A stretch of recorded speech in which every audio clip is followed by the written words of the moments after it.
우리는 지난주에 하나님을 진정한 왕으로 모시기 위한 준비에 대해서 함께 말씀을 나누었습니다. 엘가나와 한나는 삶의 모든 부분에서 하나님만을 진정한 왕으로 모시기 위해서 늘 예배자의 삶을 살았음을 우리가 지난주에 살펴보았죠. 그래서 이들은 이스라엘 백성이 반드시 지켜야 하는 3대 절기와 또 자기들의 소원을 담은 소원제를 드리기 위해서 자주 실로로 올라갔습니다. 또 1장에 나타난 이들의 신앙 고백과 예배의 모습을 살펴보면 이들은 실로에 올라가지 않는 평상시 삶에서도 늘 온전한 예배자로 살았음을 충분히 짐작할 수 있게 됩니다. 각자 자기 소견에 옳은 대로 살던 사사시대 때 이들이 이렇게 예배를 드렸다는 것은 그들이 삶의 모든 부분에서 하나님만을 예배하는 온전한 예배자였다는 것을 충분히 보여주고 있는 것이죠. 그리고 출애굽기 20장과 신명기 5장에 나타난 10계명 중에서 특별히 제4계명을 통해 하나님께 온전한 예배를 드리는 것이 하나님만을 진정한 왕으로 모시는 제일 중요한 준비임에 대해서도 우리가 지난주에 함께 생각했습니다. 창조주 하나님과 구원자 예수님에 대한 믿음의 고백과 감사를 담아서 우리도 주일과 삶의 모든 부분에서 온전한 예배를 드리면서 하나님만을 진정한 왕으로 모실 수 있도록 모시는 그런 하나님의 백성들로 준비되어 가야 할 것입니다. 또 이뿐만이 아니라 다른 사람들이 하나님을 왕으로 모실 수 있도록 나의 것을 양보하기도 하고 또 내 것을 포기할 때도 있고 또 평상시에 늘 반복되어지는 특별하지 않은 일상의 삶이라 하더라도 그 일상의 삶 가운데 우리의 믿음의 고백을 담아서 다른 사람들이 하나님을 왕으로 고백할 수 있도록 도와주는 삶도 살아야 된다 그랬죠. 여러분, 엘가나와 한나는 사무엘을 키우면서 사무엘이 이렇게 도와주었어요. 하나님만을 진정한 왕으로 모실 수 있도록 어린 아기였지만 사무엘을 이렇게 도와줌으로 인해서 그가 진짜 하나님만을 왕으로 모시는 하나님의 사람으로서 그렇게 살아갈 수 있게 된 거죠. 이렇게 자기와 다른 이들이 하나님만을 진정한 왕으로 모실 수 있도록 나를 준비하고 또 다른 사람들을 준비시켜주고 이렇게 살아간다면 이 세상 가운데 하나님의 나라는 굳게 서게 될 것입니다. 저와 여러분을 통해서 우리가 살아가는 모든 곳에 하나님의 나라가 이렇게 굳게 서기를 주님의 이름으로 축원드립니다.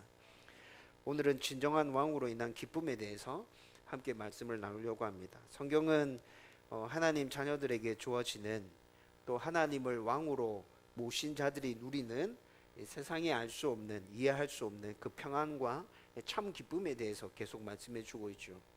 저는 저와 여러분들이 이 세상에서 하나님의 복을 받아서 부를 누리고 명예를 누리고 또 건강하고 자녀들이 잘 되고 소위 예수님을 알지 못하는 사람들이 말하는 잘 사는 것보다 하나님의 평안과 기쁨이 넘치기를 소원하면서 여러분들 위해서 기도할 때 항상 이를 먼저 기도하고 있습니다. 잘 생각해 보면 세상 사람들이 말하는 그 잘 살아가는 것보다 성경이 말하는 하나님의 평안과 기쁨이 넘치는 삶이 더 복된 삶이라는 거 우리 금방 알 수 있어요. 평안과 기쁨이 넘치고 그 다음에 부와 명예와 건강과 자녀가 잘 되는 복들이 따라와야지 이것이 바뀌어서 뒤에 것이 먼저 이루어지고 제가 방금 말씀드린 그 앞에 것이 없어지면 여러분 우리 인생 가운데서 고통의 연속인 삶을 살아가게 됩니다. 여러분 부자이고 명예도 있고 자녀들 잘 됐는데 내 안에 평안이 없다 생각해 보세요. 기쁨이 없다 생각해 보십시오. 여러분 그 삶을 살아가는 그 사람이 정말 삶에 낙이 있을까요? 우리는 이것을 세상에서 일어나는 여러 사건 사고들의 소식을 접하면서 확인하고 있고 또 오늘 본문의 말씀을 통해서도 이를 확인할 수 있게 됩니다. 특별히 오늘 본문은 하나님을 왕으로 모신 자에게 넘쳐나는 세상이 이해할 수 없는 기쁨에 대해서 잘 보여주고 있습니다. 이 말씀을 나누면서 하나님을 왕으로 모신 저와 여러분 가운데도 세상이 이해할 수 없는 기쁨이 넘쳐나기를 주님의 이름으로 축원드립니다. 여러분 오늘 우리가 읽은 본문은 한나가 하나님을 향해서 올려드리는 찬양의 시입니다. 사무엘상이 시작되면서 한나는 슬픔과 고통 가운데서 아들을 달라고 소원하며 기도했죠. 그렇게 기도하는 중에 한나는 하나님의 뜻을 깨닫게 됩니다. 그리고 하나님의 뜻을 이루어 드리기로 작정하고 자신의 기도를 약간 바꿔서 다시 기도하게 되죠. 그리고 그 기도가 이루어져서 한나는 사무엘을 품에 안았습니다. 그리고 난 다음에 3년에서 4년 정도의 세월이 지난 후에 사무엘을 젖대고 이제 진짜 하나님의 뜻을 온전하게 이루어 드리기 위해서 그 아기 사무엘을 데리고 실로에 있는 성전으로 향했고, 그곳에서 아들과 이별하면서 이 시로 하나님을 찬양하고 있다는 것이죠. 여러분, 이 시가 쓰인 배경이 이런데 이 시의 바탕에 깔린 감정은 슬픔이 아니라 기쁨이라는 것을 여러분 시를 읽으면서 알았나요?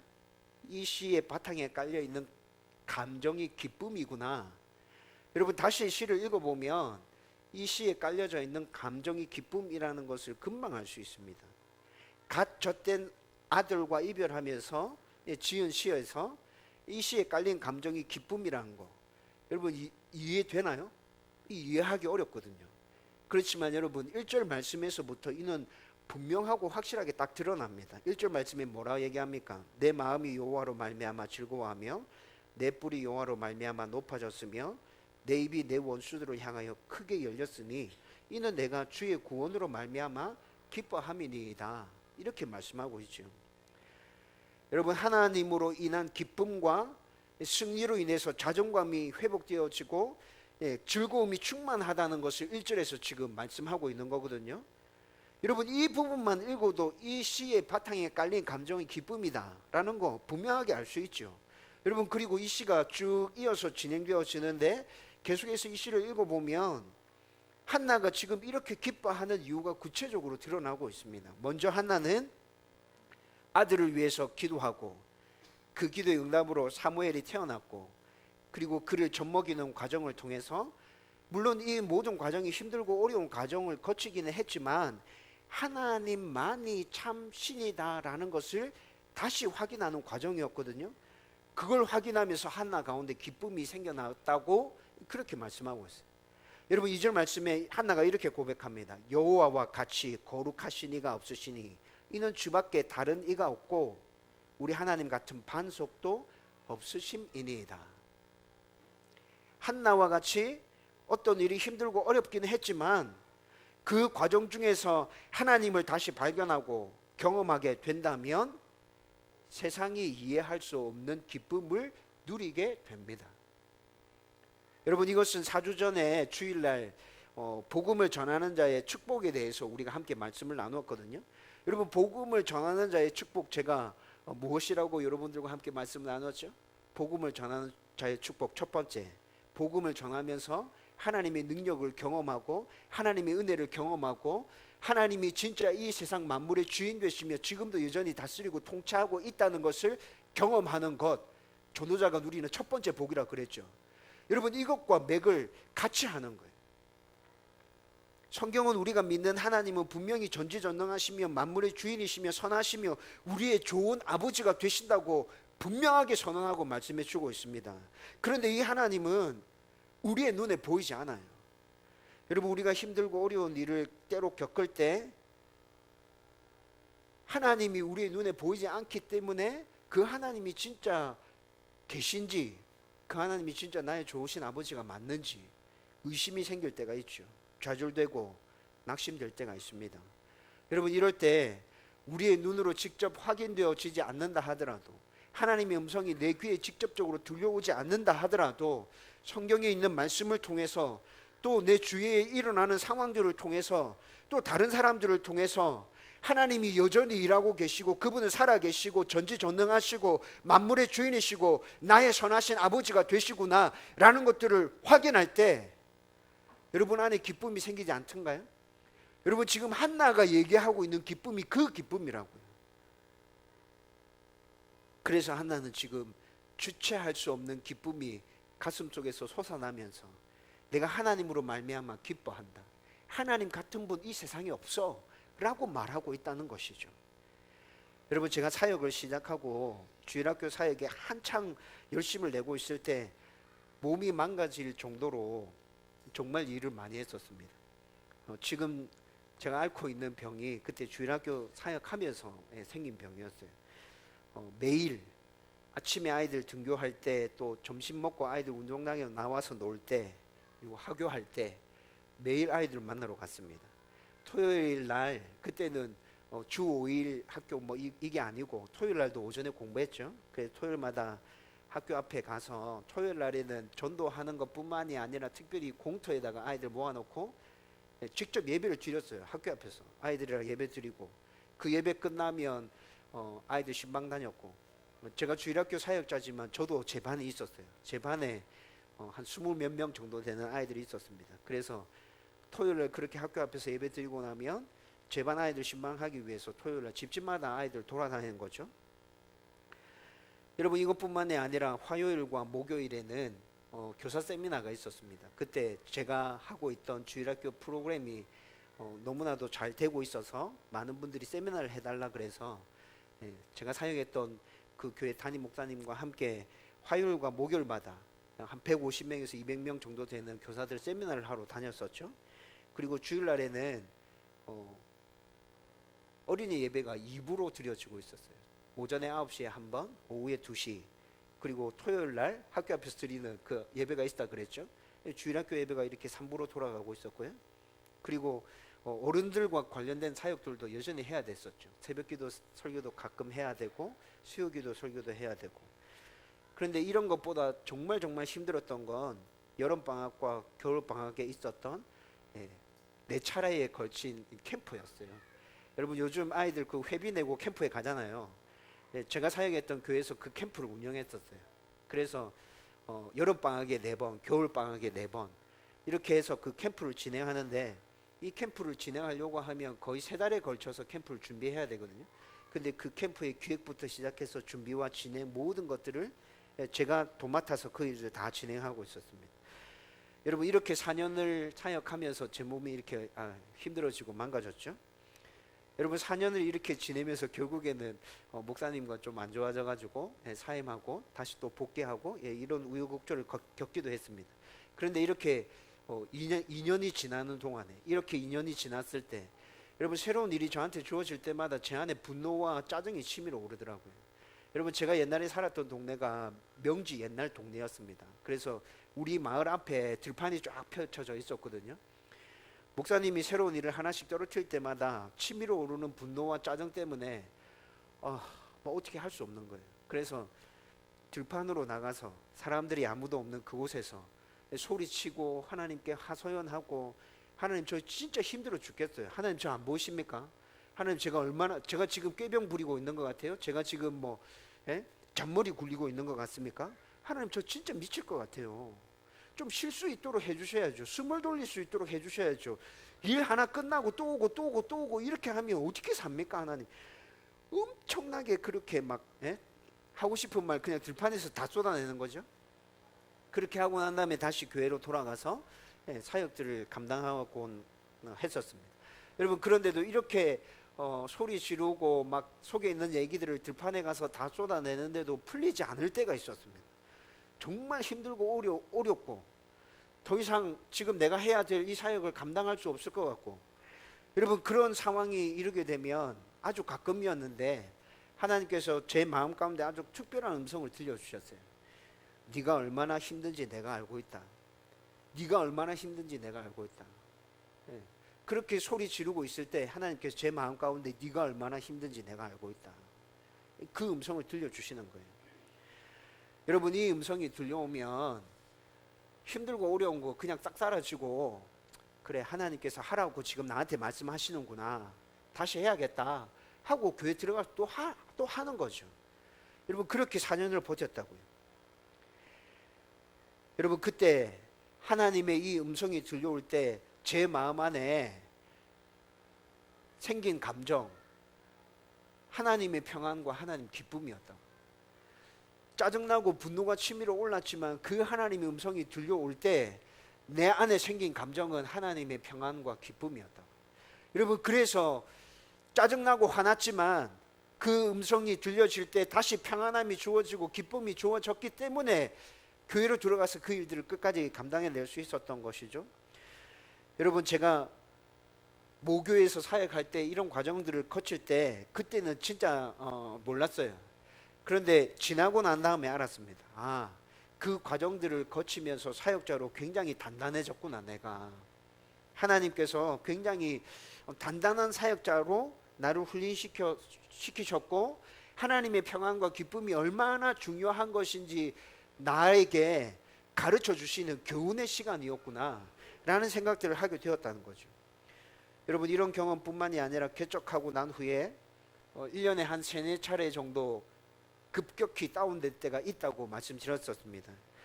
여러분, 그런데 지금까지 전체적으로 저의 감정을 지배하고 있는 것은 세상이 이해할 수 없는 하나님의 평안과 기쁨입니다.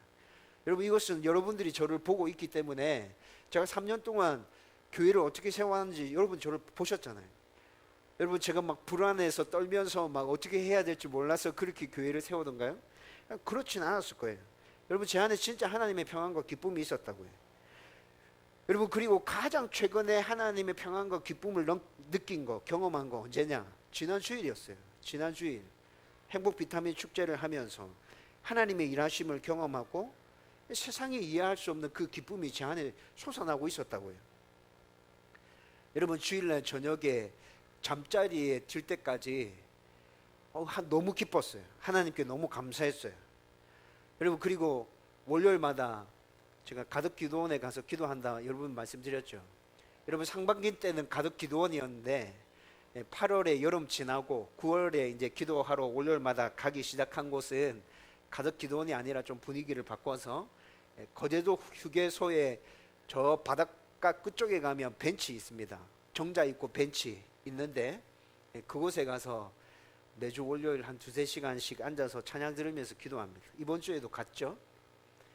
여러분, 그곳에 가서 벤치에 앉아서 제가 첫 번째 했던 기도의 내용이, 이번 주의 기도의 내용이 이거였습니다.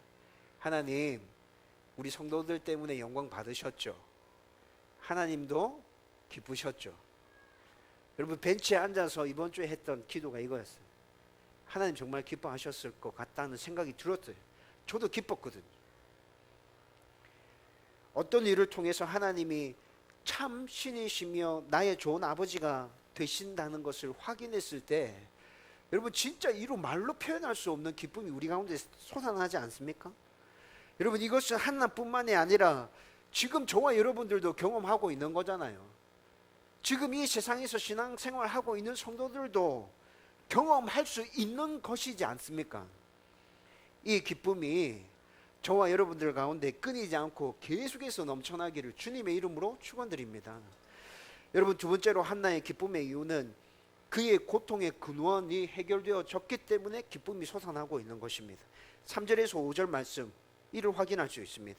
여러분, 3절에 보면 교만한 자, 오만한 말, 또 4절에 보면 용사의 활은 꺾이고, 또 5절에 보면 풍족하던 자들은 품을 팔고 많은 자녀를 둔 자는 쇠약하도다. 이런 말들이 계속 나타나고 있거든요. 여러분, 이것이 지금 의미하고 있는 건 뭐예요? 1차적으로는 한나가 사무엘을 출산하고 난 후에 분인나의 조롱과 비난, 괴롭힘으로부터 자유로워진 것을 지금 말하고 있는 것입니다. 그리고 2차적으로는 한나가 겪는 삶의 모든 어려움과 문제들로부터 해방되어졌다는 것을 지금 이렇게 말하고 있는 것이죠. 정말로 한나는 기도의 응답으로 사무엘을 얻은 후에 그녀의 근심과 걱정은 모두 다 한순간에 사라졌습니다. 분인나의 조롱과 비난, 괴롭힘도 멈췄고, 여러분, 한나가 기도하기 시작하면서부터 분인나는 성경에서 아예 흔적도 없이 사라졌다는 거 알고 계십니까? 여러분, 처음에 분인나에 대한 이야기들이 나왔잖아요. 그래서 한나가 힘들어서 기도하기 시작했죠. 그 이후로 분인나가 성경에 등장했나요? 흔적도 없이 사라졌다고요. 여러분, 특별히 5절 말씀 보면 임신하지 못하던 자는 7을 낳았고 이렇게 말씀하고 있죠. 여러분, 한나가 지금 이 시로 하나님을 찬양할 때는 아직 사무엘의 동생이 태어나지 않은 때였습니다. 2장 뒤쪽에 가보면, 2장 21절에 가보면 한나가 사무엘을 이렇게 성전에 온전하게 바치고 난 이후에 세 아들과 두 딸을 더 낳았거든요. 그런데 사무엘을 지금 데리고 실로의 성전에 올라갔을 때는 아직 동생들이 태어나지 않았을 때였다고요. 그런데도 이렇게 말하는 것은 사무엘 한 아들이 완전을 뜻하는 7 자녀보다 한나에게는 더 큰 기쁨이었거든요. 여러분, 이것은 특별히 여러분들에게 더 이상 설명하지 않아도 괴로워하고 힘들어하고 아파하고 근심하던 그 일들이 해결되어지고 사라지면 우리 가운데 기쁨이 있잖아요. 해방감이 밀려오잖아요. 즐겁잖아요. 마음이 평안하잖아요. 여러분, 이거 굉장히 당연한 일이죠. 그렇죠? 여러분, 지금 한나가 그 기쁨을 노래하고 있는 것이라고요. 저와 여러분들도 뭔가 특별한 일을 가지고 근심하고 걱정하고 괴로워하고 있다면 그 일들이 온전하게 해결되어짐으로 말미암아 우리 가운데 부어지는 그 기쁨이 넘쳐나기를 주님의 이름으로 축원드립니다.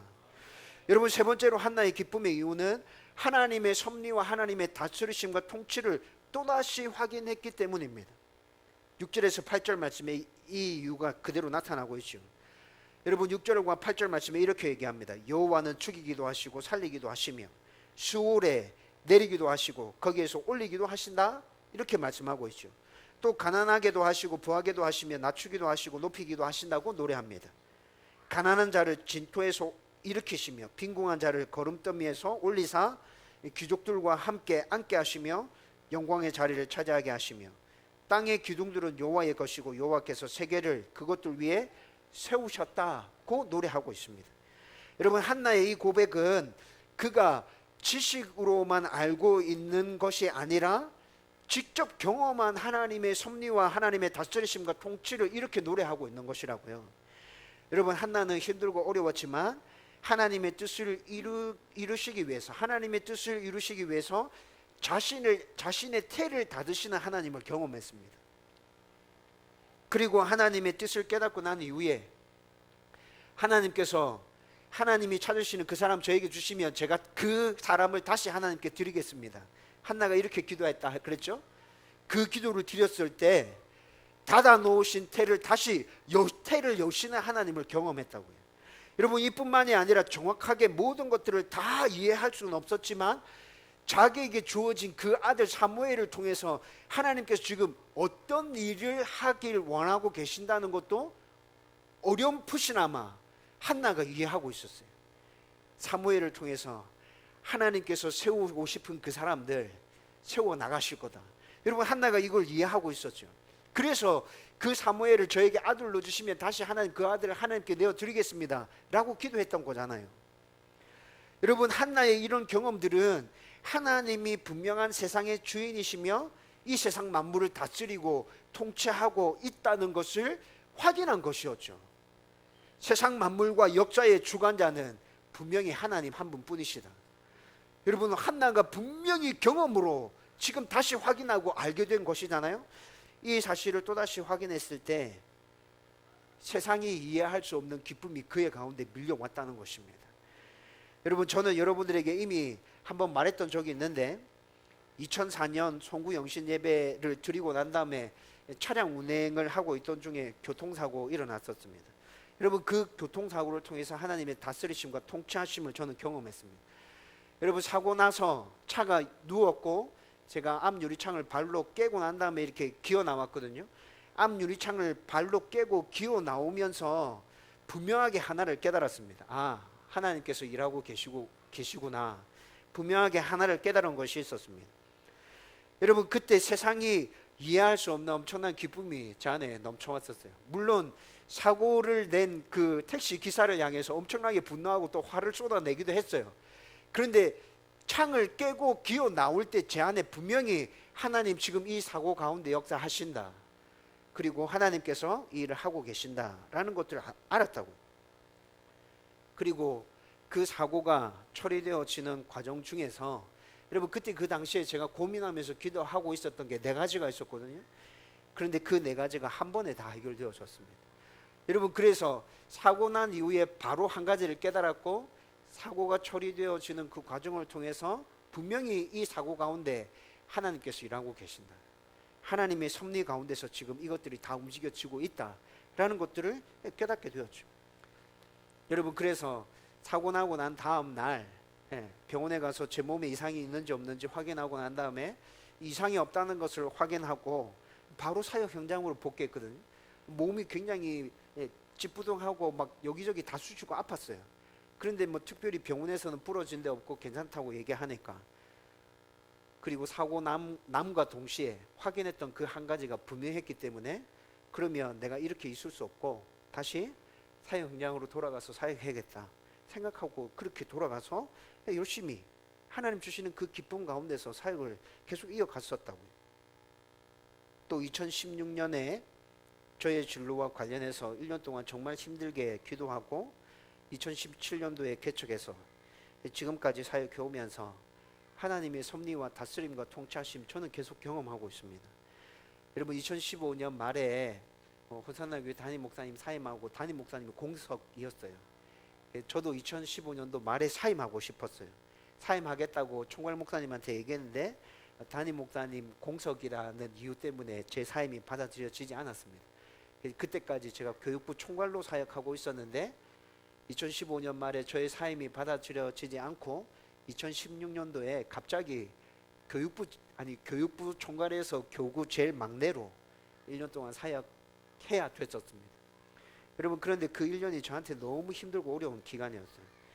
그런데 1년을 지나면서 분명히 알게 되었습니다. 그 1년의 기간이 정말 나에게 필요했던 시간이구나. 하나님께서 그 1년 동안 저를 꺾으셨고 다듬으셨고 준비시켜 주셨습니다. 그리고 그 1년 동안 우리 넷째 지 입양과 관련해서 분명하게 하나님께서 말씀해 주셨고, 그리고 제가 선택할 수 있는 여러 가지 선택지가 있었는데 그 중에 하나님께서 개척에 대해서 저에게 계속 말씀해 주셨고, 그리고 또 그렇게 말씀해 주시고 난 이후에 8월 중순쯤에 캄보디아로 의료 단기 선교를 갔었거든요. 이 캄보디아 갔을 때 하나님께서 저와 집사람에게 분명히 보여주는 것이 있었어요. 그 캄보디아 단기 선교를 통해서. 그러면서 확신을 가졌고, 그래서 지금까지 개척하고 난 이후에 하나님의 평안과 그 기쁨 가운데서 하나님의 다스리심과 통치를 경험하면서 이렇게 올 수 있었다고요. 여러분, 저는 정말 이 3년의 세월 동안 하나님께서 나와 함께 계셨구나, 하나님께서 당원교회를 다스리고 통치하고 계셨구나 라는 것들을 진짜 부인할 수가 없어요. 하나님께서 모든 것 하셨다, 하나님의 계획과 섭리 가운데서 교회가 이렇게 세워져 왔다, 저는 그렇게 인정할 수밖에 없다고요. 여러분, 그래서 좀 전에 하나님이 내 하나님이시고 나의 좋은 아버지라는 것을 확인하면서 기쁨이 넘쳐난다 그랬죠. 여러분, 그것과 동시에 그 하나님이 나의 삶 가운데 특별한 계획을 가지고 계시고 섭리하시며 다스리고 통치하고 있다는 것까지 같이 확인되어질 때 우리 안에 정말 놀라운 기쁨이 샘솟게 된다고요. 여러분, 지금 한나가 그 기쁨을 맛보고 있어요. 그 기쁨을 누리고 있어요. 여러분, 저와 여러분들이 모두 다 하나님의 섭리와 계획하심 가운데 있습니다. 그 하나님의 다스리심과 통치하심 가운데 우리가 하루하루 살아가고 있다는 거예요. 여러분, 이것을 경험하면서 한나가 누리고 있는 이 기쁨이 저와 여러분들 가운데 넘쳐나기를 주님의 이름으로 축원드립니다. 여러분, 이제 네 번째로 한나의 기쁨의 이유는 하나님이 이 세상의 심판자이기 때문에 그가 기뻐하고 있습니다. 9절에서 10절 말씀 가운데 나타나는데요, 심판자 하나님에 대해서 지금 노래하고 있죠. 9절과 10절. 그가 그의 거룩한 자들의 발을 지키시고 악인들을 흑암 중에서 잠잠하게 하신다고 그렇게 노래합니다. 또 하나님께서 심판자가 되셔서 여호와를 대적하는 자는 우레로 치셔서 산산이 깨어지게 할 것이다 라고 노래하고 있습니다. 여러분, 공정하고 정의로운 판결은 우리에게 언제나 위안이 되고 또 바르고 정직하게 살려고 하는 그 삶의 의지에 있어서 동기부여가 됩니다. 그리고 공정하고 정의로운 판결은 정직하지 못한 삶에 대해서 두려움을 느끼게 하죠. 여러분, 그래서 공정하고 정의로운 법과 판결이 있으면 그 사회 공동체는 서로를 신뢰하면서 평안과 기쁨 가운데 건강하게 서갈 수 있습니다. 여러분, 지난 주일에 하나님은 공의로우신 분임에 대해서 함께 나누었죠.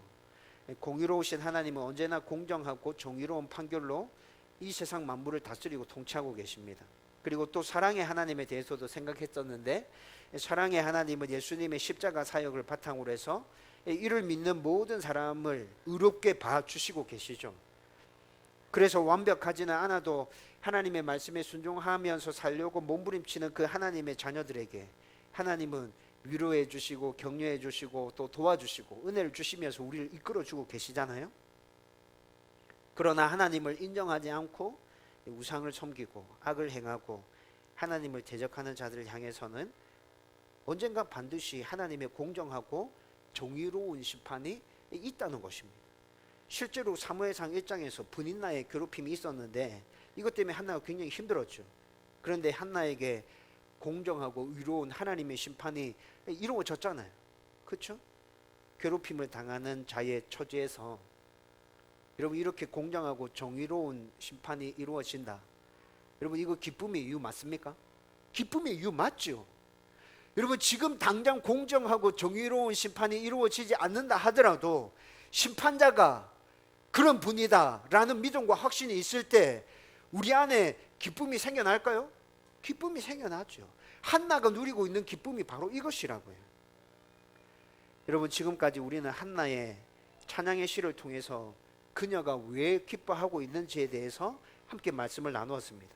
여러분 그런데 이 시의 배경이 사무엘을 젖된 후에 하나님께 온전히 바치면서 고백한 찬양시다 라는 것에 대해서 설교를 시작하며 말씀드렸잖아요. 그렇죠? 상황이 이렇다면 한나의 기쁨은 이해할 수가 없습니다. 분인나의 괴롭힘 가운데서 그토록 눈물과 하소연으로 하나님께 매달리며 구했던 그 아들을 얻었고 그리고 3년에서 4년 정도 그 아들을 좀 먹이고 건강하게 잘 키우고 난 이후에 이제 온전히 이별하는 날인데 어떻게 이렇게 기뻐할 수 있지? 여러분 이 당시에 교통과 통신이 발달했나요? 그렇지 않죠. 교통과 통신이 발달하지 않았습니다. 여러분 이렇게 사무엘과 같이 성전에서 나실인으로 하나님께 드려지면 그는 온전히 하나님께 드려진 사람으로 성전에서 살아야 했다고요. 더구나 사무엘은 가족들보다는 하나님의 일을 더 우선시해야 되는 그런 사람이 되었고 또 가족들과는 완전히 다른 삶을 살아가는 삶이 되었고 가족들을 만나고 싶어도 마음대로 만날 수 없는 그런 상황 가운데 놓이게 된 것이죠. 여러분 더 놀라운 사실은 뭔지 압니까? 여러분 지금 이때 이 당시에 실로의 성전에 사무엘이 올라가서 성전에서 생활하게 되는 이때 이 나이가 여러분 지희 또래, 은평이 또래. 여러분 지희랑 은평이가 지금 성전에 바쳐지는 거예요. 부모랑 떨어져서 그렇게 살아가는 거예요. 여러분 다 큰 아들을 군대 보낼 때도 울고불고 난리인데 갓 젖된 아이를 부모 품에서 떠나보내는 거 이거 얼마나 힘든 일이에요. 여러분 그런데 한나처럼 이렇게 기뻐할 수 있을까요? 여러분 우리 지 제가 이렇게 떠나보낸다면 저는 한나처럼 기뻐할 수 없어요. 진짜 기뻐할 수 없습니다. 몇 날 며칠 아니 몇 달 동안 슬퍼하면서 마음 아파할 겁니다. 하나님을 알지 못하는 사람들이 한나를 볼 때 한나를 어떻게 생각할까요? 저 분명히 계모다. 저 계모 맞다. 어떻게 쥐새끼 젖먹여가지고 키우는 쥐새끼를 갖다가 성전에다가 저렇게 보내는데 기뻐할 수 있노? 저 분명히 계모다. 여러분 이렇게 생각하지 않겠습니까? 계모가 아니라면 어떻게 생각할까요? 정서적으로 뭔가 이상이 있는, 그래서 아이를 심히 학대하고 괴롭히는, 요즘 언론에서 자주 나타나잖아요. 그런 부모가 틀림없다. 굉장히 나쁜 부모다. 여러분 세상 사람들은 한나를 그렇게 보게 될 것이라고요. 여러분 다시 말씀드리지만 한나의 기쁨은 세상의 관점에서는 절대로 이해할 수 없는 기쁨입니다. 여러분 이 기쁨이 어떻게 솟아나는 것입니까? 하나님이 나의 아버지시다 라는 것들을 확인할 때, 하나님만이 나의 참된 왕이시다 라는 것들을 고백하게 될 때 이 기쁨이 우리 안에서 샘솟아난다고. 여러분 저와 여러분들이 이 기쁨이 샘솟아날 수 있기를 바랍니다. 우리는 지금 한나가 왜 이렇게 기뻐하시는 건지 이해할 수 있어요. 받아들일 수 있어요. 그리고 우리 마음 가운데 나도 이런 기쁨이 솟아나면 좋겠다라는 소원함도 있잖아요. 저와 여러분들이 하나님을 올바로 이해하고 그 하나님을 더 깊이 경험하면서 한나에게 넘쳐나는 이 기쁨이 우리 안에 넘쳐나기를 주님의 이름으로 축원드립니다. 이제 말씀을 정리하려고 합니다. 여러분 1희 1비라는 한자 사자 성어가 있습니다. 한 번 기쁘고 한 번 슬프고, 상황에 따랐다가 기뻤다가 슬펐다가 반복되어지는 그 상황을 지금 일희일비라는 사자성어로 그렇게 말하고 있는 것이죠. 여러분, 세상에서 말하는 기쁨은 이렇게 상황에 따라서 한 번 기뻤다가 한 번 슬펐다가 계속 이것이 반복되어지는 그 기쁨 아닙니까? 여러분, 이거 진정한 기쁨이라고 말할 수 있을까요? 진정한 기쁨이라고 말할 수 있나요? 여러분, 잠깐 기뻤다가 또 근심과 걱정되는 일들이 확 몰려오면 또 이 기쁨은 사라져 버리고 우리 안에 불안과 초조가 지배하는 그런 삶들을 계속 반복하면서 살아간다는 거잖아요. 제가 생각할 때 진정한 기쁨은 이런 기쁨이 아닌 것 같습니다. 여러분, 성경에서 말씀하고 있는 기쁨도 이런 기쁨이 아닙니다. 상황에 따라서 좌우되는 기쁨이 아니라 우리 안에 늘 내재되어져 있는 기쁨. 여러분, 그 기쁨이 어떻게 솟아납니까? 하나님이 나의 좋으신 아버지라는 걸 고백할 때, 그 하나님이 나의 진정한 왕이시라는 것을 고백할 때, 기쁨의 근원이신 그 하나님이 나를 다스리고 통치할 때 그 기쁨이 내 안에서 솟아나게 되는 것이라.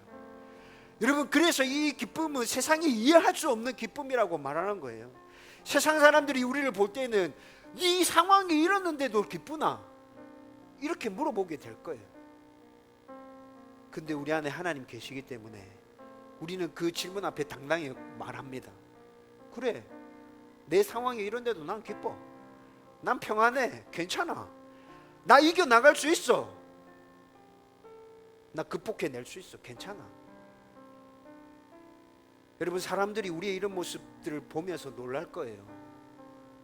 저 도대체 쟤는 무슨 생각을 하고 있길래 저렇지? 우리를 그렇게 바라보는 사람들에게 우리는 하나님의 기쁨에 대해서 말해줄 수 있죠. 하나님의 평안에 대해서 말해줄 수 있죠. 저와 여러분들 가운데 이 기쁨과 이 평안이 샘솟아나서 우리가 살아가는 모든 삶의 공간에서 우리의 모습을 보면서 궁금해하는 그들에게 하나님의 기쁨과 하나님의 평안을 말해줄 수 있는 그런 하나님의 사람 되기를 주님의 이름으로 축원드립니다.